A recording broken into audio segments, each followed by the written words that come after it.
है वो मार करे चाहे छी एना पैसा नहीं लेल जाय छै एना बन के मार कहीं न बन मारेला हिम्मत फोटो फाड़ के दगा। आज की ये रिपोर्ट एक घटना नहीं, सिस्टम पर उठता हुआ सवाल है। जब कानून देर से पहुंचता है तो समाज किस दिशा में टूटता है। तो सबसे पहले नमस्कार, आप देख रहे हैं न्यूज इंडिया और मैं हूं आपके साथ विपिन। आज की यह रिपोर्ट कोई साधारण अपराध की कहानी नहीं है। यह एक सवाल है कि जब कानून देर से चलता है तो समाज किस तरफ मुड़ता है। आज हम बात कर रहे हैं बिहार के दरभंगा जिले के कुशेश्वर स्थान थाना क्षेत्र के हरिनगर गांव की। एक ऐसा गांव जहां कभी जाति की पहचान रिश्तों के आगे छोटी पड़ जाती थी और आज वही गांव डर, सन्नाटा और शक के बीच जी रहा है। पहला सवाल, क्या यह विवाद शुरू से जातीय था? जवाब नहीं।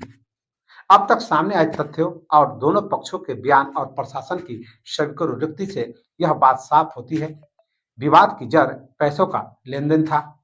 एक पुराना मजदूरी भुगतान विवाद जो सालों से सुलग रहा था और अचानक एक चिंगारी से आग बन गया।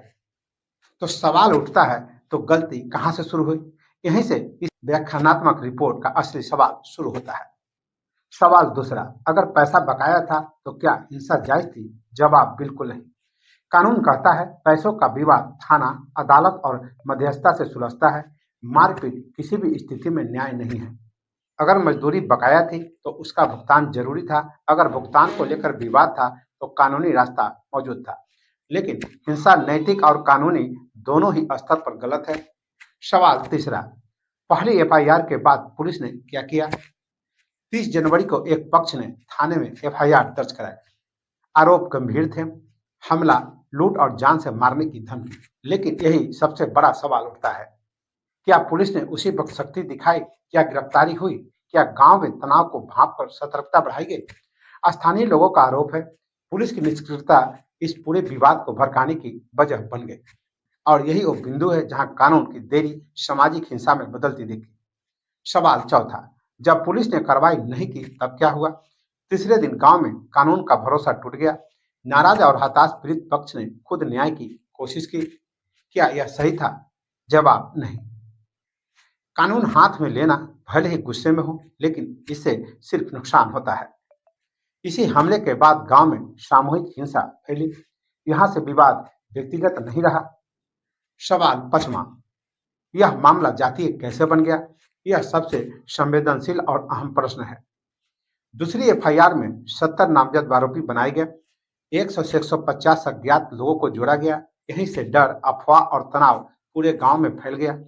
क्या सब आरोपी वास्तव में मौके पर मौजूद थे? स्थानीय स्तर पर यह सवाल उठ रहा है कि कई ऐसे नाम भी एफआईआर में दर्ज हैं जो वर्षों से गांव में रहते ही नहीं। कुछ बाहर नौकरी में हैं, कुछ पढ़ाई के लिए बाहर गए हुए हैं। तो सवाल उठता है, क्या जांच से पहले ही नाम जोड़ दिए गए? क्या इससे निर्दोष लोग भी डर के साए में जी रहे हैं? एससी एक्ट क्या है? सुरक्षा या असंतुलन? एससी एक्ट एक जरूरी और संवेदनशील कानून है। इसका मकसद कमजोर वर्गों को अत्याचार से सुरक्षा देना है। लेकिन हर कानून की तरह इसका भी संतुलित और निष्पक्ष इस्तेमाल जरूरी है। कुछ सामाजिक कार्यकर्ताओं का कहना है इस केस में कुछ निर्दोष नाम जोड़ दिए गए जबकि कुछ असली दोषी छूट गए। क्या इससे कानून को साख को नुकसान होता है? यह सवाल आज सिर्फ हरिनगर नहीं पूरे समाज के लिए। पुलिस और प्रशासन की स्वीकृति। बिरौल के अनुमंडल पुलिस पदाधिकारी प्रभाकर तिवारी मानते हैं विवाद पैसों से शुरू हुआ, बाद में इसे जातीय रंग मिला। अनुसूचित जाति के लोगों के साथ ज्यादती हुई। अब तक 12 गिरफ्तारियां हुई हैं। वहीं वहां के एसएसपी जगन्नाथ रेड्डी ने थाना प्रभारी को लापरवाही का दोषी मानते हुए तत्काल प्रभाव से निलंबित कर दिया। क्या यह मान लेना सही है कि सिस्टम से चूक हुई?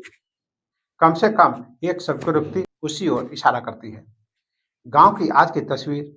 आज हरिनगर गांव में दुकानें बंद है, दवा मिलना मुश्किल है, रोजमर्रा का सामान नहीं है, लोग घरों में कैद हैं, पुरुष डर के कारण बाहर। यह सजा किसी एक पक्ष को नहीं, पूरे गांव को मिली है। सवाल बड़ा है, इस पूरे मामले में सही कौन, गलत कौन? यह मामला एक तरफा नहीं है।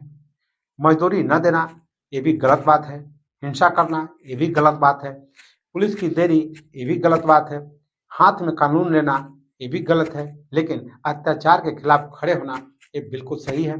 दोषियों को सजा जरूर मिलनी चाहिए, निर्दोषों को न्याय मिलना चाहिए। समाधान क्या है? विशेषज्ञ कहते हैं नए सिरे से निष्पक्ष जांच हो, CCTV footage, call detail, location के आधार पर सत्यापन कर निर्दोषों को राहत मिले, दोषियों को सख्त सजा मिले, गांव में संवाद बहाल हो, तभी हरिनगर दोबारा समान हो पाएगा। हरिनगर गांव आज सिर्फ एक खबर नहीं है, यह एक चेतावनी है कि अगर कानून समय पर न पहुंचे तो समाज टूटने लगता है। उम्मीद है सिस्टम इससे सबक लेगा। तो फिलहाल के लिए इतना ही। वीडियो को लाइक और शेयर करें, चैनल को सब्सक्राइब और फॉलो करें, साथ इस घटना पर अपनी प्रतिक्रिया कमेंट बॉक्स में देना न भूलें। नमस्कार, आप देख रहे थे न्यूज इरा और मैं था आपके साथ विपिन।